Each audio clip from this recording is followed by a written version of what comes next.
Olá, irmãos amigos. Graças a Deus, mais uma vez estamos aqui, debaixo dos livramentos do Senhor, sem a proteção, sem a mão de Deus, nada podemos fazer. Espero que a palavra, a mensagem do Senhor te alcance, que possa ser bênção na sua vida, que venha falar ao profundo do teu coração. Essas mensagens todas estão ficando gravadas. Se você quiser assistir, pode acessar o site da igreja, está aí no YouTube, as mensagens. Se você puder nos ajudar para propagar as mensagens, puder dar um cliquezinho no sininho, no joinha, dando um like, vai ajudar a plataforma a divulgar mais as mensagens. Se quiser se inscrever no canal, cada mensagem nova você vai estar recebendo a notificação, estará assim assistindo cada um, estaremos enviando diariamente, também iria ajudar na propagação da mensagem. Quero pregar 3 mensagens seguidas: otimismo ou pessimismo. E nesta primeira, irmãos, eu quero usar o texto de Reis, segundo Reis, capítulo de número 6, o verso de número 15.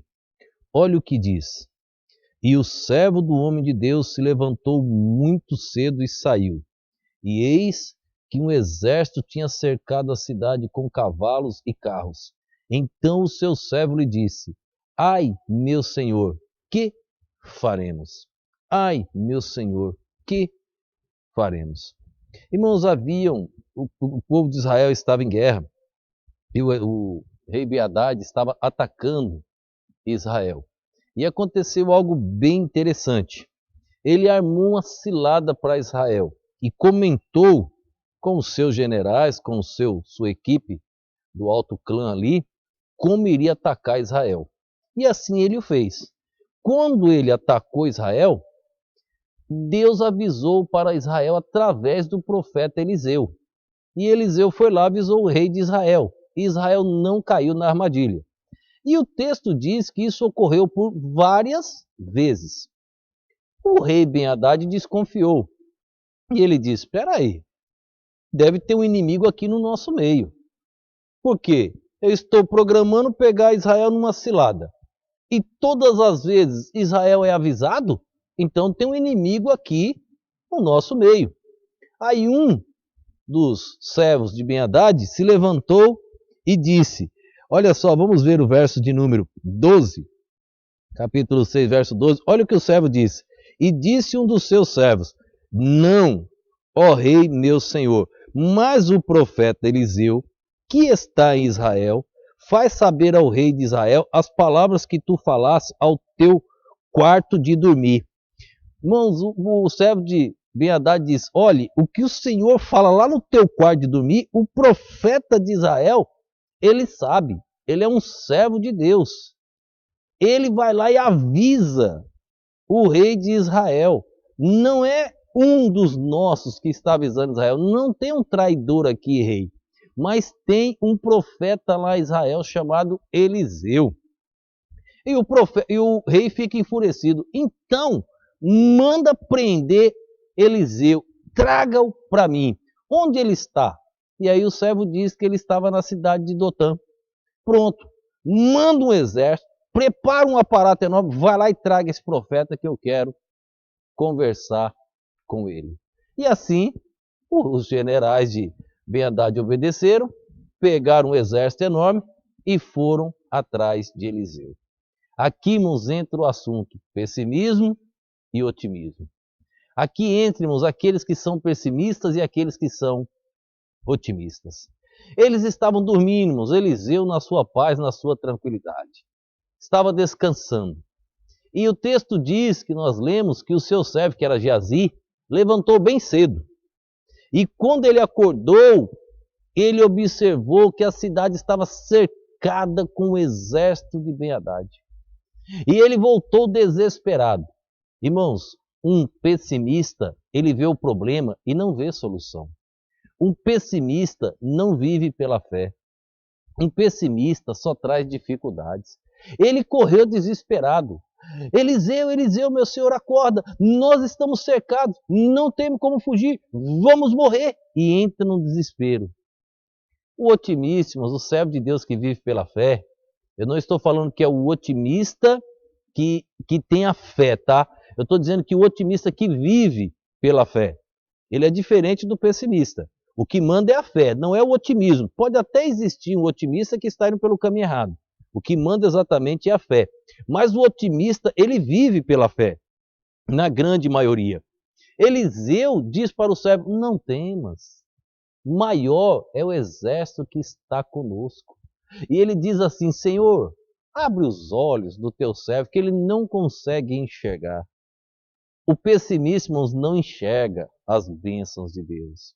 Eu quero te dizer que em toda igreja tem otimista e tem pessimista. Em todas as famílias tem otimista e pessimista. Nos alunos, colegas de escola, existem os otimistas e os pessimistas.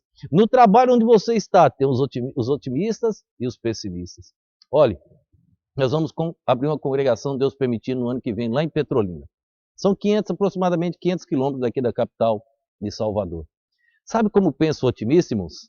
Primeiro o pessimista. O pessimista vai dizer, pastor, é longe. Pastor, 500 quilômetros, não vamos começar a igreja lá não, pastor, é distante.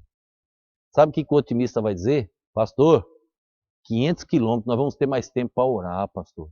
Ele não vê o problema, ele vê a solução. Pastor, nós vamos sair daqui 500 quilômetros orando, cerca de 8 a 9 horas de viagem aí de um ônibus, 10 horas de ônibus, de carro, 6 a 7 horas. Nós vamos ter mais tempo, pastor, já vamos chegar lá revestidos do poder de Deus, nós vamos ter mais tempo para orar. O pessimista vê a distância, o otimista vê a distância com tempo para oração. Lá é um lugar quente, moço. Sabe o que o pessimista pensa? Pastor, lá é muito quente, pastor. Como nós vamos sobreviver, pastor? Aqui a capital, Salvador, tem praia. Lá não tem praia, pastor.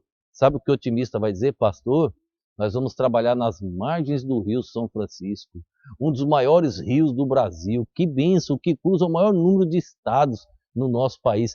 Que bênção, pastor, nós teremos.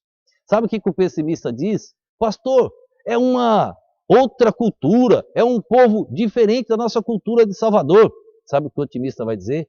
Pastor, nós vamos conhecer outra cultura, que bênção que será para a nossa vida. Como o Senhor Jesus, ele ia de casa em casa, de cidade em cidade. Para o pessimista, irmãos, pastor, é muito dinheiro que nós vamos gastar para começar um trabalho em outro estado. Para o otimista, irmãos, ele vai dizer assim, pastor, Deus vai enviar mais recursos para a igreja, porque nós vamos precisar de mais recursos para enviar no outro estado. Para o pessimista, irmãos, ele vai dizer, pastor, vai ser um desgaste muito grande do obreiro. Para o otimista, ele vai dizer, pastor, maiores serão os galardões, porque a obra ficou mais difícil, mais complicada. Há uma grande diferença, irmãos, entre o otimista e o pessimista. E eu quero dizer, em todas as igrejas, tem otimista e pessimista. Aqui, irmãos, o servo de Eliseu era um pessimista. Ele só viu o problema, ele não vê a solução. Nas igrejas, irmãos, os pessimistas, no dia da assembleia, no dia de tratar de assuntos, irmãos, eles só veem problema. Eles só falam de problemas. Eles nunca trazem solução. Irmãos, o pessimista só enxerga derrota. Ele nunca consegue ver a vitória. Aqui estava um caso real. Geazi, um pessimista. Eliseu disse, não temas. Eliseu disse, Senhor, abre os olhos do teu servo para que ele consiga enxergar. O pessimista não enxerga. Olha, vamos ler o verso de número 6 e o verso de número 7. Não, perdão.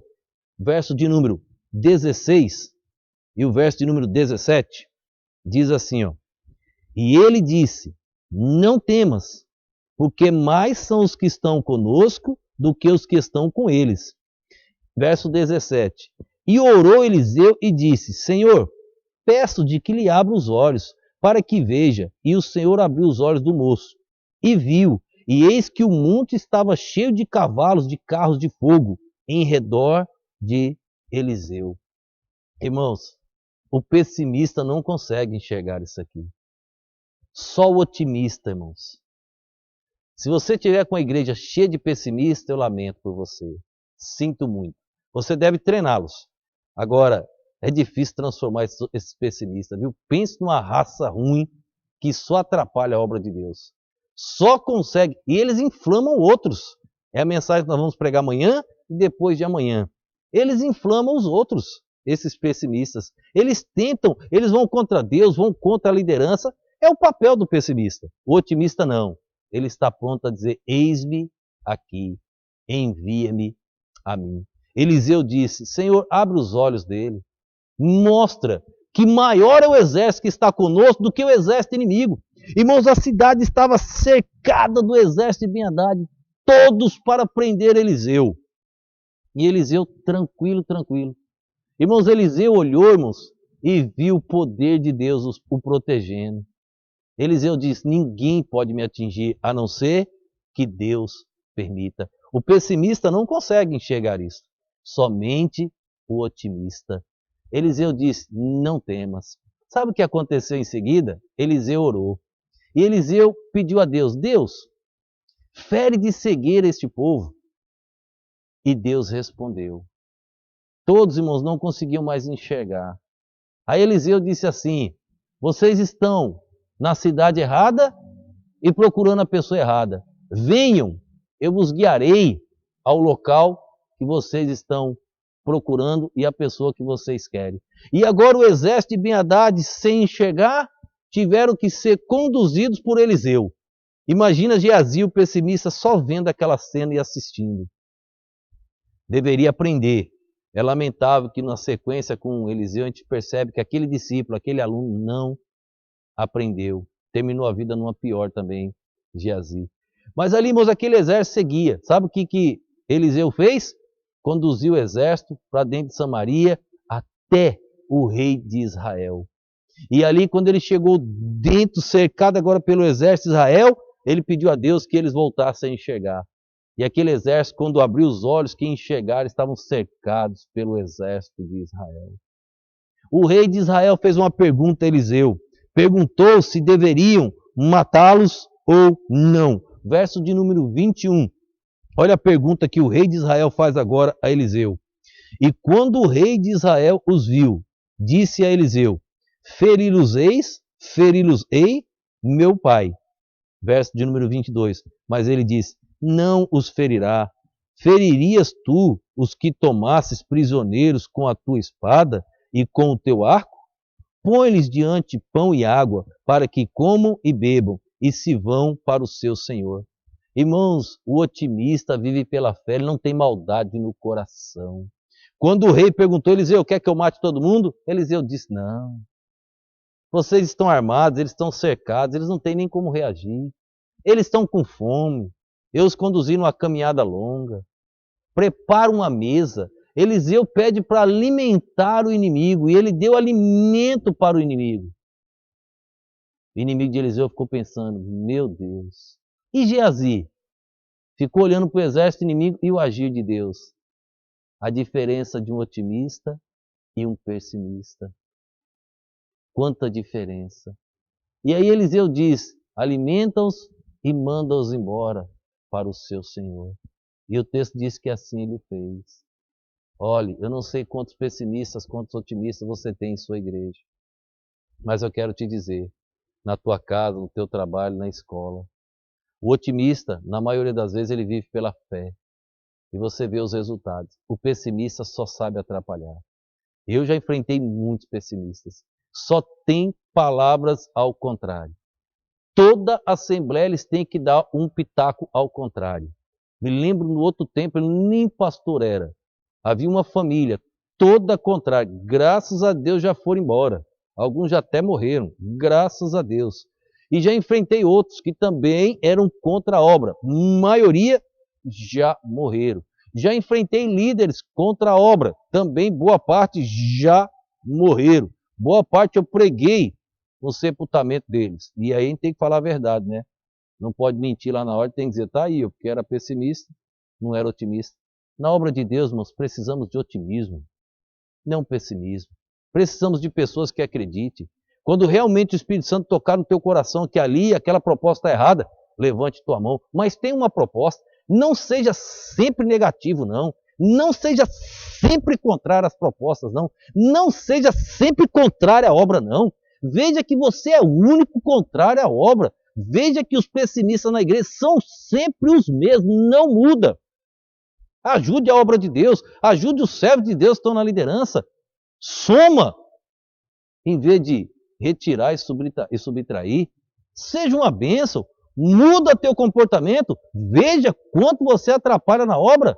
Seja uma bênção. Te entrega ao Senhor. Muda teu comportamento.